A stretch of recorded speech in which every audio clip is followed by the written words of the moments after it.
Hey everyone, I wanted to do a quick run through for the top 5 pieces of software that I use to make these soundscapes happen. So the main workforce, number one right here, is of course Pro Tools. I have Pro Tools Ultimate here so that I can use the Immersive Audio Dolby Atmos stuff.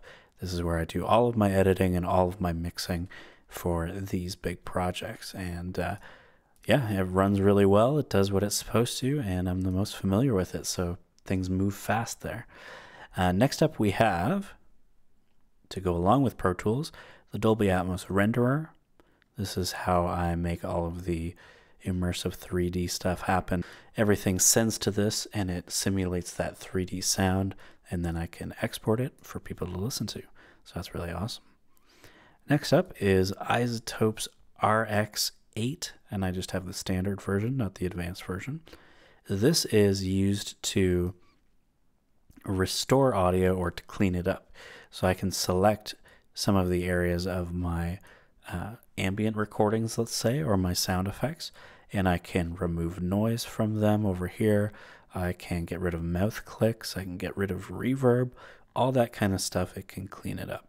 So RX is very, very useful, very powerful. Next up, we have Soundly.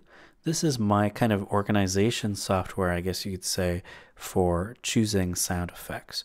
So if I go up at the top here and I type in, horse, it's going to pull up all the sound effects that I have in my library for different horse things. And I can click it to hear a little sample.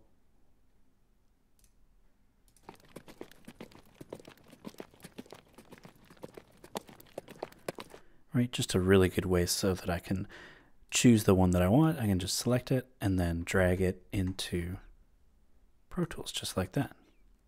Ready to go. That way I don't have to take the whole file in. I can just use the part that I want. There we go. And then our last piece of software, I saved the coolest, I think, for last. This is Sound Particles.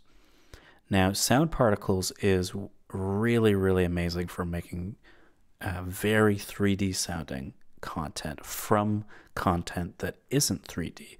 So if we look at this example that I have, I've selected a whole list of fire sound effects that I have in my library and just toss them in. Now what it's going to do is going to take those sounds and it's going to move them around in 3D space around me based off of movement parameters that I've set up here and kind of rotating things, all that kind of stuff. So it's got a kind of shape that it's going to move those individual sounds in, and it'll make more sense when you see it here on screen. So let's have a look and a listen.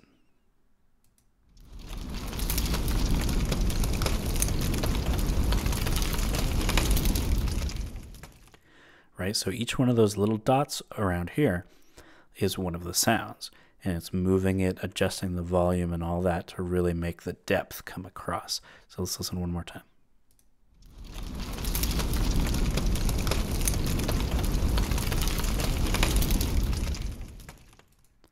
Really amazing software.